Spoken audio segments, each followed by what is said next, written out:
Welcome to Sukesh economy classes. Arattai అనే app ఇటీవల కాలంలో వెలుగులోకి రావడం జరిగింది. మరి ఈ అప్లికేషన్ యొక్క ప్రత్యేకత ఏంటిది అంటే వాట్సాప్కి ధీటుగా, వాట్సాప్కి సమానంగా దేశీయంగా అభివృద్ధి చేయబడిన అప్లికేషన్ అండి ఇది. వాట్సాప్లో మనము మెసేజ్లు కానీ, వాయిస్ మెయిల్స్ కానీ, అదేవిధంగా వీడియో కాల్స్ కానీ, ఫైల్స్ షేర్ చేయడం కానీ, ఇవన్నీ ఫీచర్స్ ఏ విధంగా వాట్సాప్లో ఉంటాయో సేమ్ అదే విధంగా అరట్టై అనే ఒక యాప్లో కూడా పొందుపరచడం జరిగింది. దీనిని దేశీయంగా అభివృద్ధి చేయడం జరిగింది.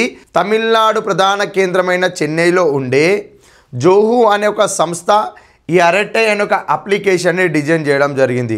రానున్న రోజుల్లో వాట్సాప్కి బదులుగా దేశీయ ప్రజలందరూ కూడా ఈ అరట్టై అనే అప్లికేషన్ని ఉపయోగిస్తారు.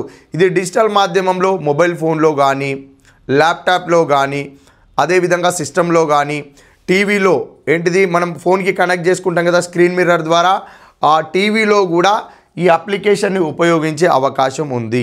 Thank you.